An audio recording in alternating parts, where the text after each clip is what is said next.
Hi guys, с вами Елена Бернес. В этом видео разберем одно из главных правил ведения успешного бизнеса – КВП. КВП – это не касса взаимопомощи, хотя тоже интересная тема – откладывать деньги в общий котел, а потом через несколько месяцев забрать и что-то полезное купить. Нет, я не об этом. Я о лозунге в бизнесе «Клиент всегда прав». Откуда вообще появилась эта фраза «Клиент всегда прав»? И вы знаете, у нее 3 хозяина. И первому человеку, кому могла принадлежать эта фраза, был Гарри Гордон Селфридж, основатель универмага Селфридж в 1909 году. Вторым претендентом на эту фразу был Цезарь Риц, основатель фешенебельных отелей в Париже и в Лондоне. Его имя ассоциируется с роскошью, комфортом и высшим качеством обслуживания. И третий претендент на эту фразу был маршал Филд. И третьим претендентом на эту фразу был маршал Филд, американский миллионер, также имел много магазинов. Но более точной и знаменитой стала его фраза «И дай леди то, что она хочет». Вот 3 претендентов на фразу «Клиент всегда прав».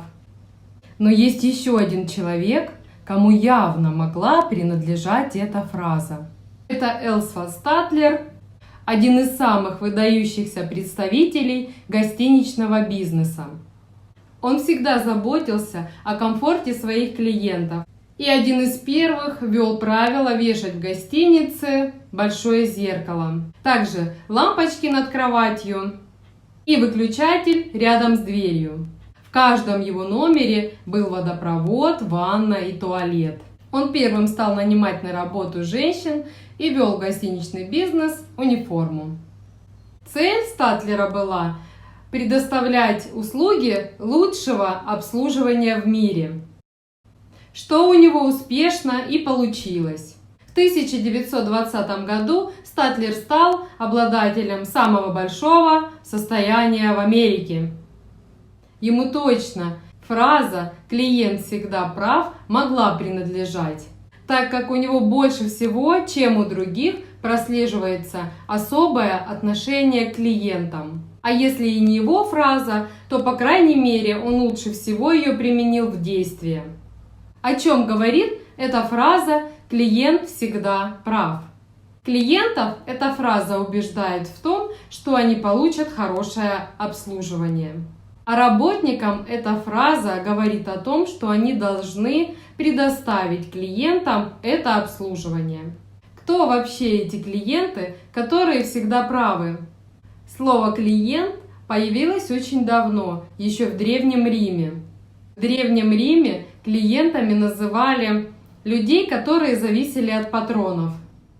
Патронами называли людей, которые помогали клиентам юридически и экономически. А взамен клиенты служили им. Клиенты поддерживали своих патронов на выборах, ходили за них воевать.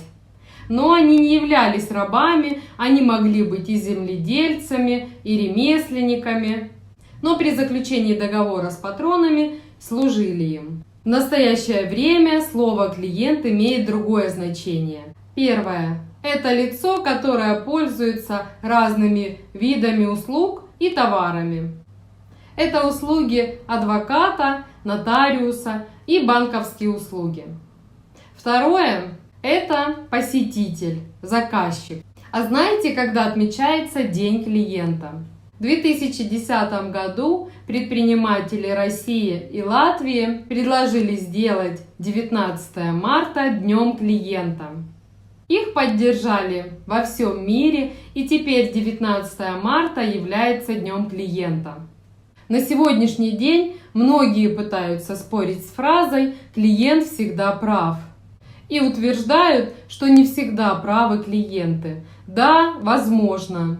Но в любом случае имидж, репутация и прибыль компаний и предприятий зависит напрямую от клиентов. И даже один отрицательный отзыв может не очень хорошо сказаться на репутации компании. Поэтому каждый клиент должен значим быть для компаний. Его нужно хоить, лелеять, ведь он приносит деньги. И конкурентоспособность сейчас очень высокая, чтобы терять клиентов. А теперь немного улыбнемся и послушаем смешные фразы о клиентах. Клиент всегда прав, пока не требует своих прав. Клиент всегда прав, потому что продавец всегда лев. Не имейте 100%, а имейте 100 клиентов. Захожу в банк и вижу фразу: «Мы доверяем своим клиентам». А ручка, к столу привязана. На этом все. Благодарю за внимание. Буду рада вашему посланию, подписке, лайку, комментарию к моему видеосценарию. Всем желаю созидания и благосостояния.